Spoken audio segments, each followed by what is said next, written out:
Hallo, ek is Ronel Besuidnout en jy luister na 'n voorlesing van Geskenke van Genade, 'n reeks verleidingstyd.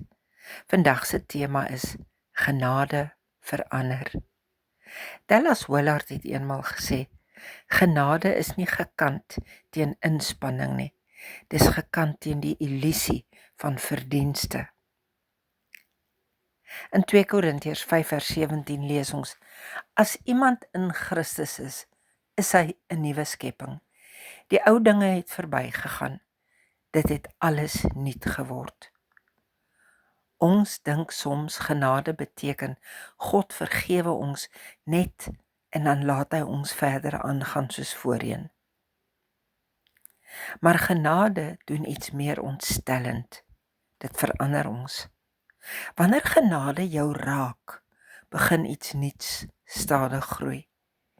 Jy reageer anders waar jy voorheen kwaad geword het. Jy is nie meer so lig geraak of ongeduldig nie.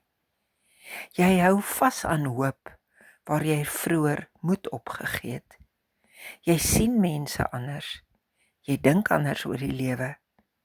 Jy spandeer jou tyd op ander maniere as voorheen. Dit gebeur nie dramaties nie. Meestal gebeur dit stil, selfs soos 'n saad wat onder die grond ontkiem. Dalk is dit juis hoe God vandag in jou werk. Mag ek jou 'n vraag vra? Waar sien jy tekens dat God in jou besig is om van binne af jou te verander? Ek bid graag saam met jou.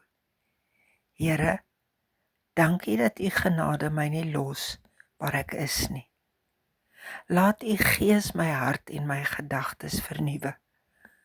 Vorm my lewe sodat ander iets van Christus in my woorde en my dade kan sien. Amen. Tot môre, dan gesels ons oor genade wat ontmasker.